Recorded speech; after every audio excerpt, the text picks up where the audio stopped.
नमस्कार, मैं Ritendra Singh Titan Hydraulics India से, जो कि नॉर्थ इंडिया की सबसे पुरानी fly ash bricks machine manufacturing company है। तो आज हम लोग बात करेंगे फ्लाई ऐश ब्रिक्स की मैन्युफैक्चरिंग और उससे रिलेटेड क्वेरीज के बारे में। बेसिक रॉ मटेरियल हमारा होता है फ्लाई ऐश, स्टोन डस्ट और लाइमस्टोन। लाइमस्टोन की जगह हम लोग सीमेंट भी यूज़ कर सकते हैं डिपेंडिंग ऑन द अवेलेबिलिटी। जैसा कि आप देख सकते हैं कुछ हिस्सा चूने का भीगा हुआ है, क्योंकि हमें जितना यूज़ करना होता है उतना एक दिन पहले हम भिगा देते हैं, उसके बाद अगले दिन हमें उसे इस्तेमाल करना होता है। तो हम लोग स्टार्ट करते हैं मैन्युफैक्चरिंग प्रोसेस पैन मिक्सचर से। बहुत हैवी पैन मिक्सचर है, इसके रोलर्स आप देख सकते हैं बहुत ज़्यादा हैवी हैं। इसका फ़ायदा ये है कि मिक्सिंग जितनी अच्छी मिक्सिंग होगी उतनी अच्छी ब्रिक्स की क्वालिटी बनेगी। इसके अंदर रॉ मटेरियल यहाँ से डाला जाता है, लगभग 2 से 3 मिनट इसमें मिक्सिंग होती है।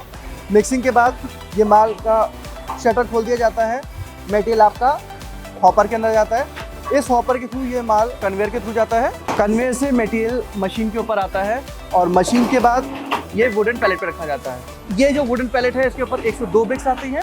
जब ये पैलेट भर जाता है उसके बाद इस पैलेट को ट्रांसपोर्ट कर दिया जाता है फील्ड के ऊपर पैलेट ट्रक के द्वारा। ये ब्रिक्स आज की है, ताज़ी ब्रिक्स है और ये 2-3 दिन पुरानी है। जनरली गर्मियों में 1 से 2 दिन रखी जाती है और सर्दियों में 4 से 5 दिन भी लग जाता है depending on the weather conditions. उसके बाद इनको वुडन पैलेट से उठाकर पाइलअप कर दिया जाता है, यानी कि चट्टा लगा दिया जाता है। चट्टा लगाने के बाद इन ब्रिक्स की वाटर क्योरिंग होती है 10 से 12 दिन। उसके बाद इन्हें ऐसे ही छोड़ दिया जाता है सन ड्राइंग के लिए। 40 से 45 दिन में ये ब्रिक्स फुल स्ट्रेंथ गेन कर जाती है। अब हम लोग बात करेंगे मशीन के बारे में।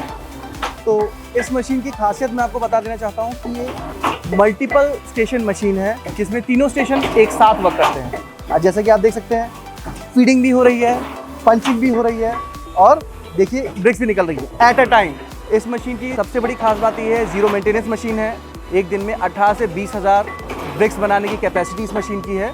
जब भी कोई कस्टमर एक नया प्लांट सेटअप करने के लिए प्लान करता है तो उसके मन में कई सवाल होते हैं। तो अब हम बात करेंगे उन सवालों के बारे में, जैसे कि एरिया कितना होना चाहिए, 1 एकड़ एरिया होना चाहिए कम से कम। शेड एरिया कितना होना चाहिए, 20 फुट बाय 40 फुट एरिया होना चाहिए। मैन पावर 10 से 12 लेबर लगते हैं।